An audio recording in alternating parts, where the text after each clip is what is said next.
Hello and welcome to cookingflavors.com. For today's video, we look at the preparation of a very tasty one-pot recipe, vegetable birinji or vegetable pulao. These are the list of ingredients needed to prepare this. Now, I'm preparing this vegetable birinji or pulao in a pressure cooker. So I've taken a pressure cooker or pressure pan and I'm adding about 2 to 3 tablespoons of oil. So while that's getting hot, let me tell you, you can also prepare it in an open pot if you don't want to prepare it in the pressure cooker.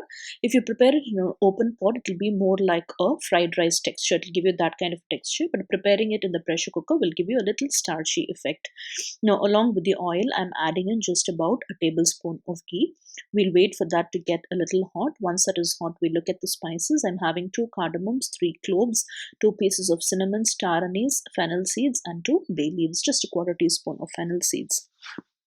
Now I'm adding in just a few pieces of cashew nuts. Cashew nuts are totally optional. We'll wait for the cashew nuts to get a little nice and brown.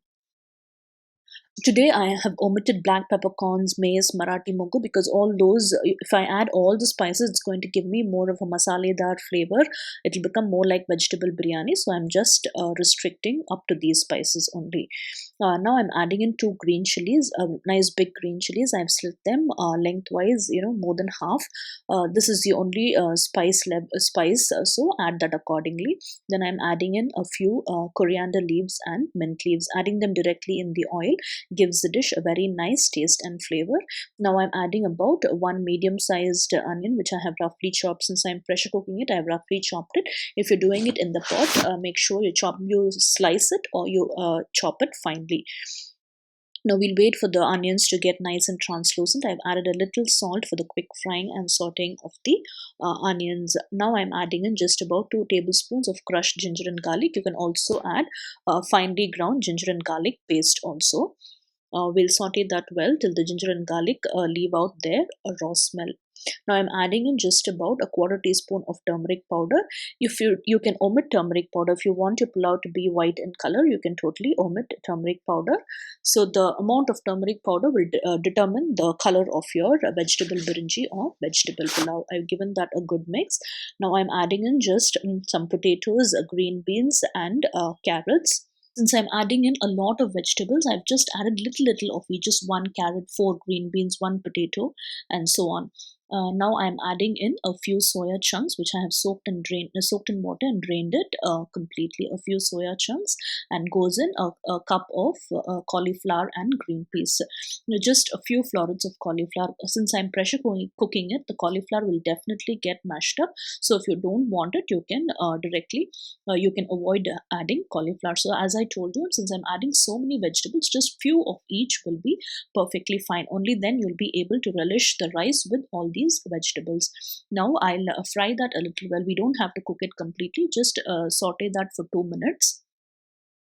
And now I'm adding in the soaked basmati rice. I'm adding in 2 cups of basmati rice today. I soaked it in water, and in the same water in which I'll be cooking the rice.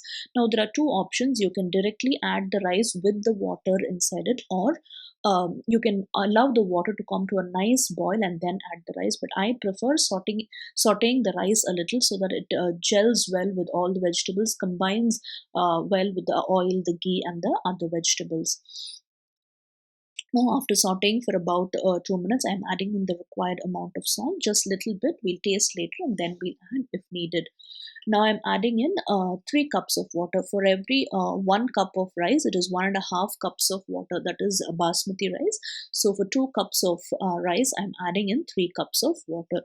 Now none of these vegetables will give in any water, so I'm adding in full 3 cups. If you want, you can reduce a little.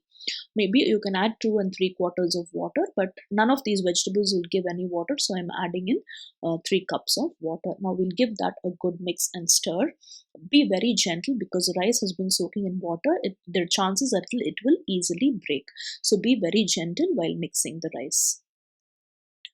Now, before closing the lid of the pressure cooker, I'm adding in a few mint leaves and coriander leaves. We'll wait for it to come to a little bubbling state. If it starts bubbling, you can see around the edges of the pressure cooker, it has slowly started bubbling. Now it's time. We will cover the pressure cooker with the lid and we'll put on the whistle, and we'll just give in 3 whistles, not more than that. Now, after 3 whistles, I switched off the stove and waited for the pressure to completely release. And then I've opened the cooker. For beginners, let me tell you, as soon as you open the cooker, don't mix it. I'm just running a fork around the edge and showing you. See, the rice is still sticky. So this is what will happen when you mix it immediately when it's hot. So allow your birinji to cool down a little and then mix it gently. A tasty and delicious one pot recipe, vegetable birinji or vegetable pulao, is ready to be served. Serve it with any raita of your choice. Subscribe to our YouTube channel and give in your comments and suggestions. If you are new to our YouTube channel, welcome and happy cooking. You can also visit us at cookingflavors.com and follow us on Google+. Share our videos with your friends if you like them and give us a thumbs up. Till we see you again with another new and interesting video. Thank you.